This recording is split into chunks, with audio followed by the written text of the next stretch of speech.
Hello, welcome back to Doz's Workshop. Today we're looking at the Decca CS 2030 colour television set. It's a PAL I only set, 625 line standard, not dual standard or anything. It's got a couple of interesting features. This is the set here. It's got a 20-inch Mullard tube. I don't think this is a Mullard tube in this set. I think it's a regun, because I can't find the Mullard logo anywhere on it. It's a hybrid set. It uses both valve and transistor technology.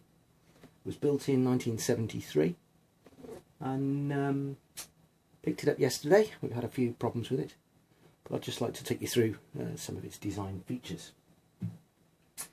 Uses vari-cap tuning. Tuners mounted at towards the front of the set. Tunes UHF only. The IF stage is completely semiconductor. An IC, which is the IF amplifier, is there. All screen cans. The cans actually do remove, so as you can see they're not discrete in, well, they are discrete inside, they're not modules as such, they're just screening cans mounted on the PCB. Decoder is all semiconductor again. Some quite helpful labelling on there. PAL delay line, like you'd never guess. Again, all semiconductor. Uses Motorola IC, and the output devices. This is for proper RGB drive. It's not a colour difference circuit, so that's individually driving each cathode. Luminance delay line there.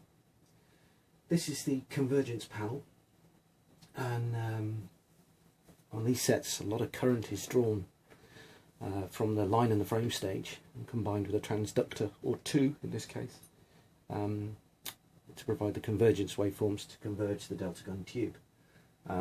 This we really haven't got right yet.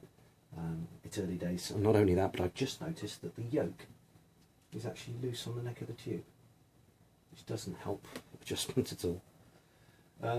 Because of the current drawn through these panels, they do suffer a lot with burn-ups. You can see here this potentiometer here has suffered a lot with heat damage.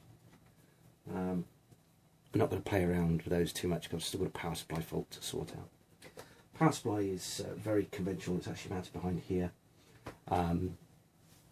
It's a series regulator, straight from the mains. There's a transformer as well to provide the LT voltages. Audio output is actually behind here as well. Interestingly enough, not semiconductor, but a PCL 82. Sort of surprised me really. I can't understand why they would have used a valve in that position, but they did. This is the frame.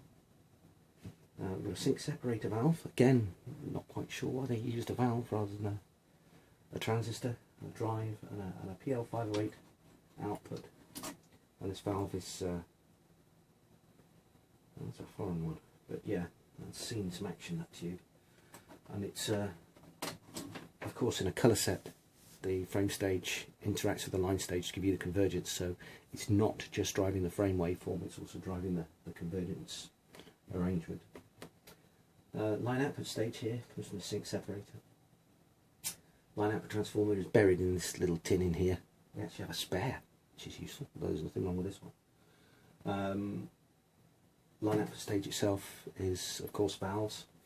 It's a PL509 line output and a PY500 boost rectifier.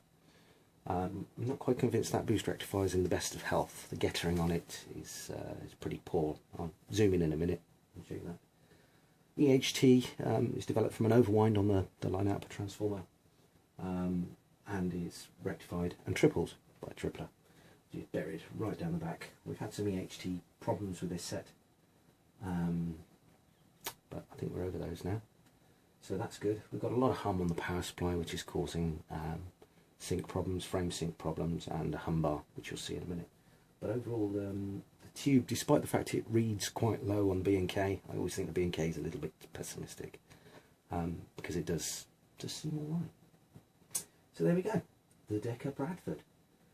Apparently it was designed in Bradford at the Baird plant and the gentleman that designed it up sticks and left and went to work for Decca. Hence it went with him. There we go. Don't know how much truth's in that. I don't know how Baird would have allowed him to take that design with him, but he did. Tuner, incidentally, very cap tuner, quite advanced at the time. That went on for quite a while, maybe into the late 70s, with the Decca 80 and 100 sets. But it remained almost unchanged, a bit like the Thorn tuner. That remained unchanged for many, many years.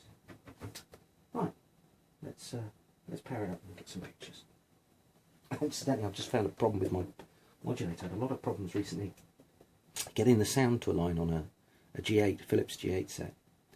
And it turns out my modulator is extremely programmable. I didn't quite realise how programmable.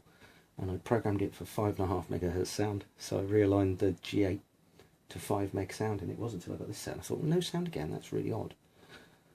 And it's not, it's the modulator was set incorrectly. So now I've set it for 6 meg sound, and lo and behold, it's all working. Right.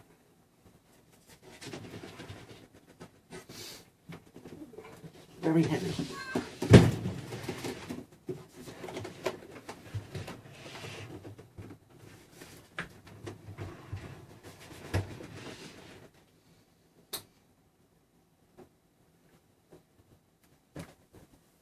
As normal, we need to wait for a few valves to warm.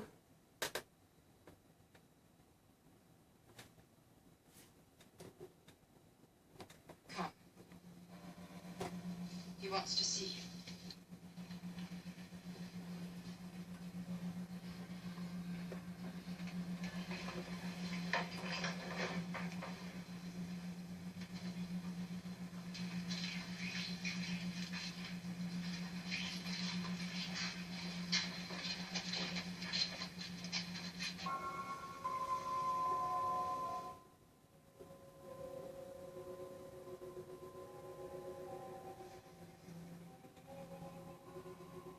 Is it going to let me down?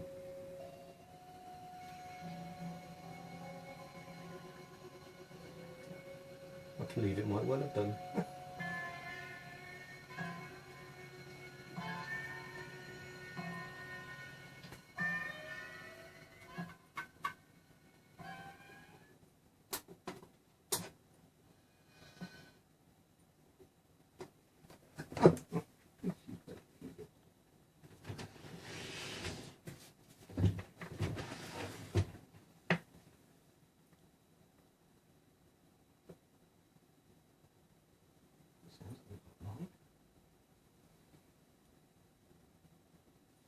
The Commander and I have important business to discuss.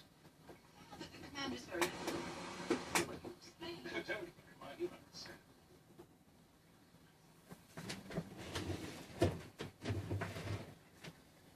Psychic, Commander. A biological computer. Yet, minds, bodies, those of our people. Get back to you on that one. Survive a disaster which overwhelmed us. Nature and life. And where am I being told? Study psychic, that's Commander. Ouch, we got a very hot line output valve. Look at that, it's cherried right up. Nasty.